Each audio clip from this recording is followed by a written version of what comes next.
And Maritu Enyew, is that right? Okay. Maritu was born in Ethiopia. She traveled to the Sudan in 1983, where she studied for 11 months. From there, she immigrated to Canada, where she had her daughter, Sarah. She attended nursing school in Montreal and moved to Atlanta in 1996. Just in time for the Olympics. She worked at the William Bremen Jewish Home for 12 years and is currently working as a hospice nurse, which is, as we all know, God's real work here. Maritu recently returned from a trip to Israel to celebrate her chuppah. Mazal tov. And I believe that the guest who officiated at your wedding is pictured in the gallery in the exhibit, so you should definitely have her point out who's who in the next room. My first question actually is to you, Maritu, and here, grab that microphone. There's some of your family is in the film. Yeah, my 3 brothers. Yes. And how are they doing now? They are doing good. I mean, they did further their education, but they are still struggling to find the job that they are looking for. But they are doing good. What was your reaction to this film? Now, it's not the path that you took, but... I did learn a lot. I never lived in Israel, but I have been there to go and visit my families. They don't usually talk about the problem. They always talk how good, the country is, how their life have been changed from the way we used to live back home to living in Israel. But by watching this film, I learned a lot. I didn't know they have those problems, and I didn't know how the depths of it. And when I went back this time, I asked my dad, especially about my brothers being taken to live in boarding school. And I did ask him if he had a choice, or if he was given a choice, would he choose a different option? He said yeah, because we are kind of, our culture is like all the family stays together until the child is ready to marry and go out. But I mean, as they said it in the film, they did, the Israeli did the best way that they think will work, so they understand that too. Navit, and I'm going to, I guess we'll trade microphones or share. The family that was in some ways not the whole center of the film, but the center of the film was a Russian woman and an Ethiopian man. Were they hard to find? Not at all. Elias is Maritu's brother, and Benny is a brother, and Tigist is a sister. And I was friends with her daughter Sarah growing up, and I don't remember how it happened, but I think I emailed her saying, do you know any Ethiopian Jews in Israel? And she said, oh yeah, I have an uncle. Not mentioning, I think, that the uncle was married to a Russian. So once I found that out, I got in touch with them and followed them for a while. But I imagine it's not that if you did not have that connection, it would not have been an easy family to find. No, that was gold. That was gold. So, Maritu, for you, one of the things that came up in the film from both the Russian immigrants and from the Ethiopian immigrants is the sense of Jewish identity. And I'm wondering, you said you haven't lived in Israel, but you visited, and living as a Jewish person here in Atlanta, how does your Jewish identity and your Ethiopian identity, how do they play together?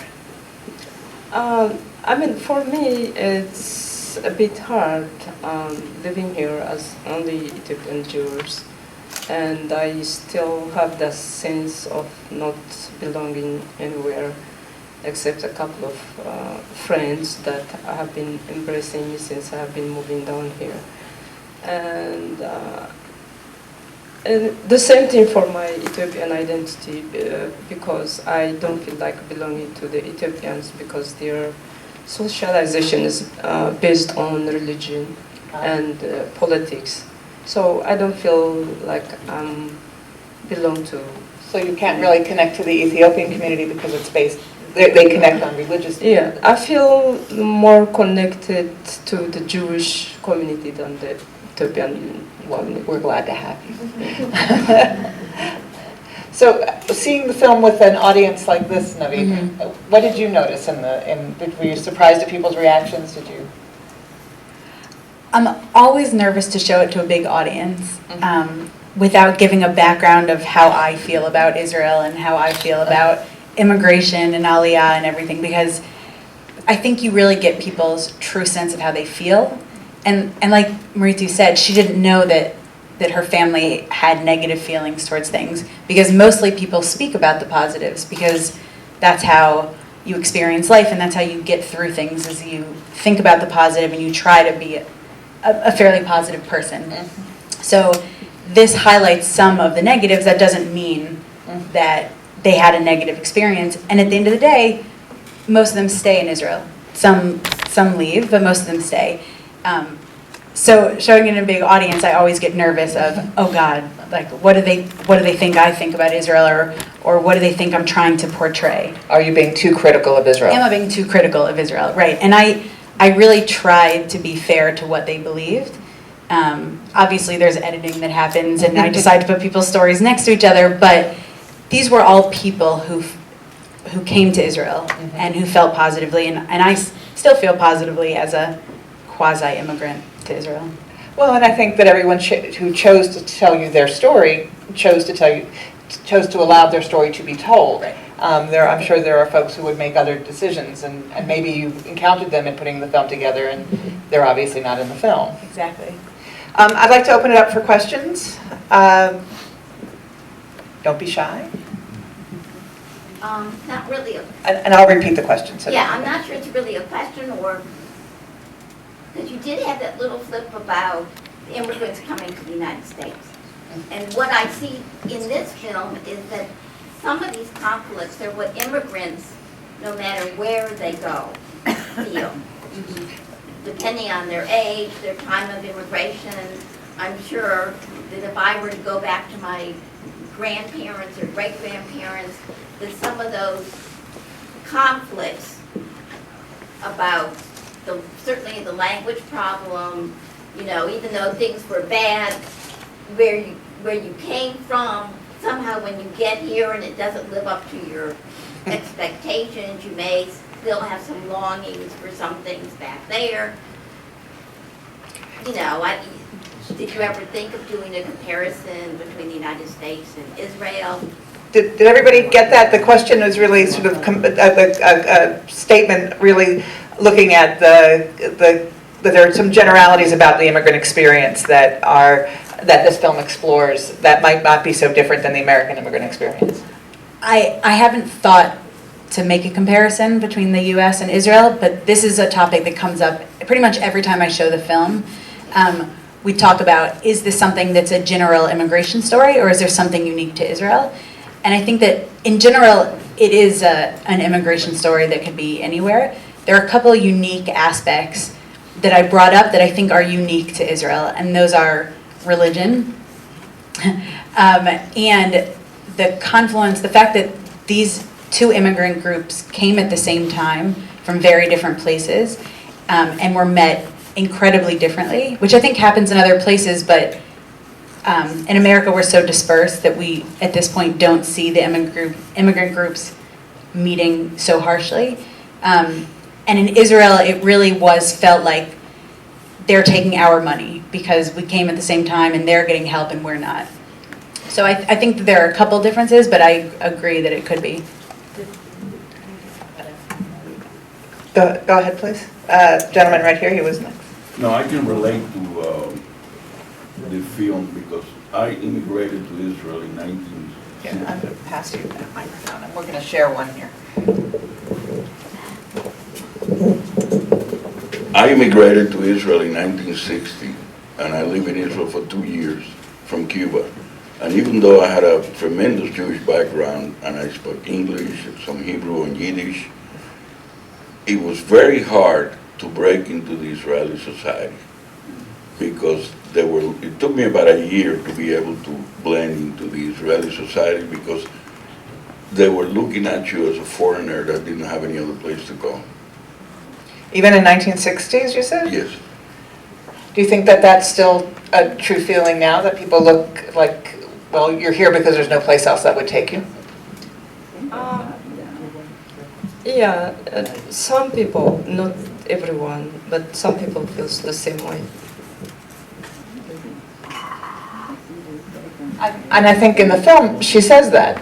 You know, I think it's Yulia who says exactly that. Where else would we go? We had to go somewhere. Where else would we go? And I'm sure while that may not be something that the Ethiopian community says out loud, that's very much part of that identity. You know, in the 60s, there was also a big immigration from Ethiopia. Yes. It was the first immigration, and people used to say, oh, Ben Gurion went to Ethiopia and brought them over here and told them they were Jewish. But in the 60s, there was a tremendous immigration from Latin America, which I was part of it. And it was very hard. And, you know, after a year, I was able to blend into the society and it changed altogether. Judy Stevens. Maritu, you want to add to that? No, I just want to say, like for the Ethiopians, it's a place to go to. It has been that way. Our ancestors and grandparents have been praying to go to Jerusalem. That's their prayer in the mornings and in the evenings. And when the time come, everybody was, hoping to get there, and they did, and until this day, especially the elders, they feel like this is the place that they need to be at this time. Judy, I think you should be congratulated on a terrific explanation of the differences, dramatically differences between the Ethiopian Aliyah and the Russians. And there's a lot more behind that because historically, the Ethiopians were Bet Israel for years and years and years. Their destiny, for the most part, those that identify themselves as being Jewish, where their destiny was going to be Jerusalem. And that was from the 1920s for a long, long time. And a lot of their holidays, per se, especially the holiday in November, was the Exodus or the exile to Babylon when they go to the hills, and I was actually in Ethiopia when they had that holiday, so it's quite remarkable. However, I think the thing that's we've been involved, we're a medical organization, been involved, has been identifying the differences between the needs of the Russian Aliyah and the Ethiopian Aliyah because of the different customs and because of the needs in that respect. And for that reason, there's been a lot of significant problems in the Ethiopians, more so than the Russians, because the Ethiopians, when they're in Ethiopia, the elderly were in charge of the families. When they got to Israel, there's a total flip. And so the question is, I think the real question is that, you know, to what extent do you feel that the Israeli government have recognized that, we've been part of that in some respects, has recognized that because those differences and addressing them are very critical for the real destiny of both the Russians and the Ethiopians. I'm really happy you spoke about that. Something that came up a lot when I was making the film was the rise of alcohol abuse in the Ethiopian community. And every person I spoke to said that that has to do with the dissolution of the family unit, that it was, like Maritu said, you stay with your family until you're ready to get married and then you go out. And all of a sudden they moved to Israel and there was a complete flip. And the children were the ones telling the parents how to do things because they spoke the Hebrew. And they became the translators. And that's, like you said, that's an immigration story everywhere. But specifically with the Ethiopian community, where there is such respect for the elders and there's such a strong family unit, when you break down that family unit, you're going to have all these problems. And there's been a lot of suicides in the Ethiopian community and a lot of alcohol abuse. And I know that the government knows about it. And Shlomo Mola, I think, he spoke about it to me, and he was in the government. Now he's no longer in the government.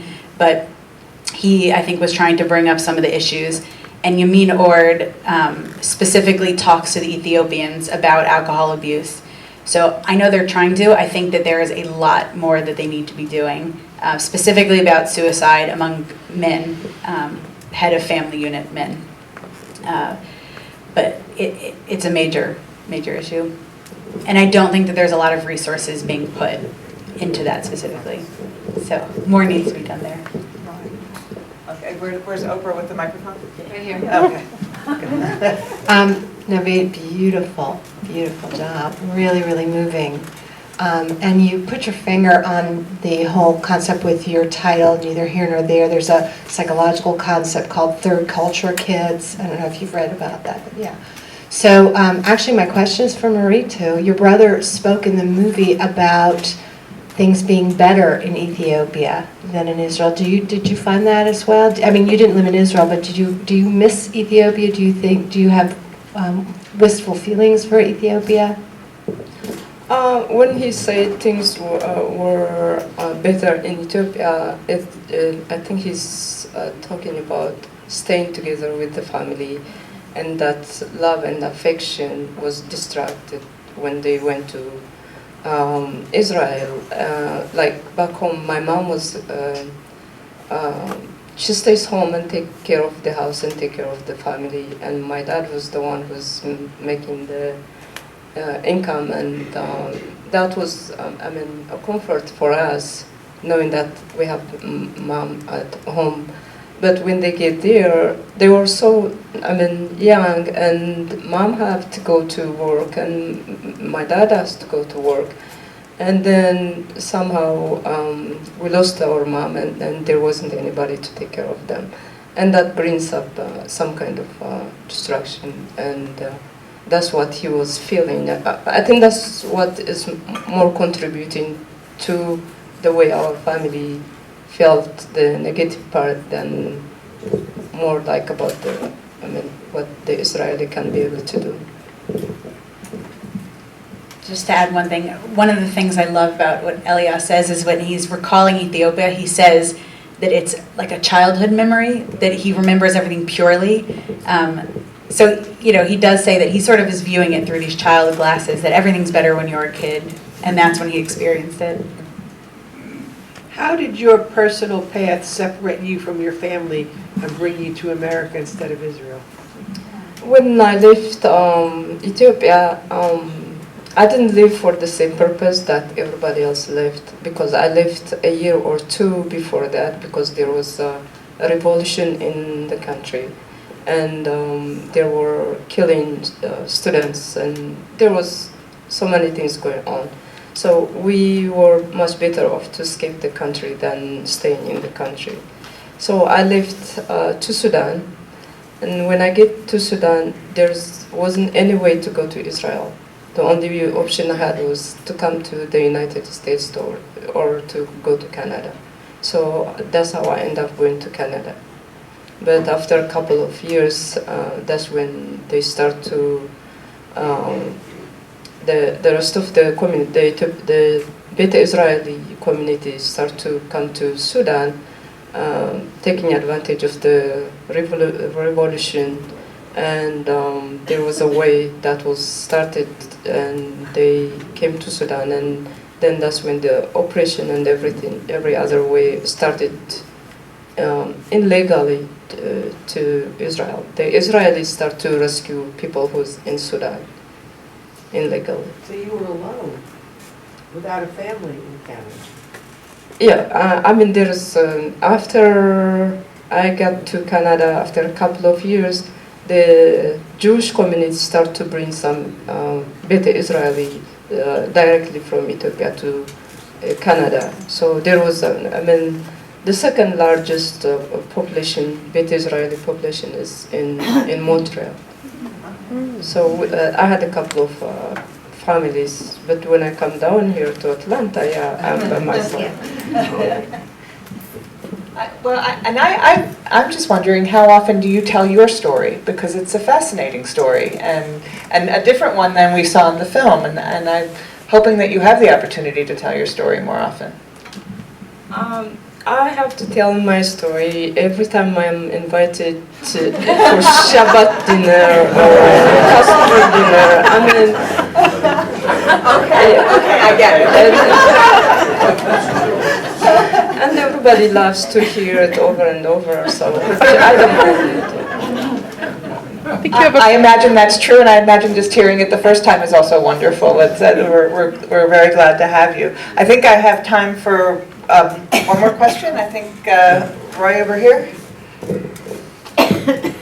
This question of halachically are Ethiopian Jews Jews? Well, I think that's a question that's true also for the Russians. That came up actually more for But particularly with the Ethiopians, they conducted the DNA test a few years ago about the Kohanim, about the priests amongst the Ashkenazim and the Sephardim. That's a genetic term, Ashkenazim being Europe and Sephardim being from Spain, but actually it's all the non-Ashkenazim. They took 50 Ashkenazim from Russia, Germany, England, Amsterdam, Brazil, United States, and they took 50 Sephardim from Iran, Iraq, North Africa, Morocco, Tunisia, etc. And they did this DNA test, and they found that virtually 68% of the Ashkenazim and 68% of the Sephardim could trace their ancestry back to a common ancestor who lived approximately 3,500 years ago, which in the Bible would have been Aaron, the first high priest.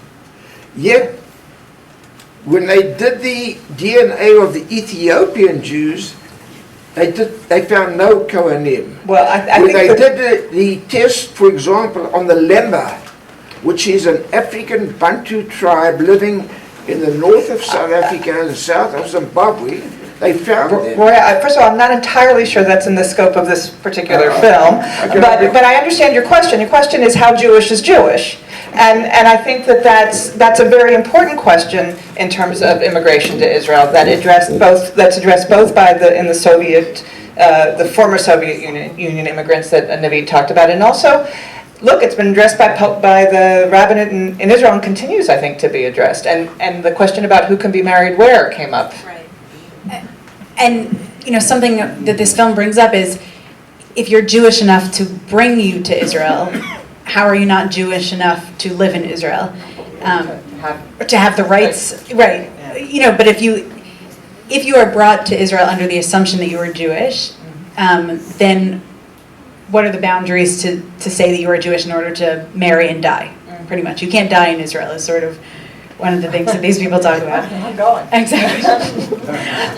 Exactly. So, but it is an ongoing issue, and it's a real issue. You can't just say that everyone's Jewish because, you have to have some sort of laws, but it's an incredibly sensitive topic to these people who their entire lives believe they're Jewish, practice Judaism and die for Judaism, and then they're brought to Israel and told they're not Jewish. And like Arkady says, he feels like gaping hole because that is what they took from him, and he felt Jewish his whole life, and now is in a Jewish country and doesn't feel Jewish. Well, just in conclusion, and I'll give Maritu a chance to have a last word also on the subject. I think one of the things that's really powerful is the idea that you use the word when we brought them, or they were brought to. It seems that for the Ethiopian community, they were going to, and the Jews from the former Soviet Union were leaving from, and that there's a difference in that dynamic in terms of identity, and you mentioned that in that same way that as Jews they were going to Jerusalem, and as Russians they were leaving the Soviet Union.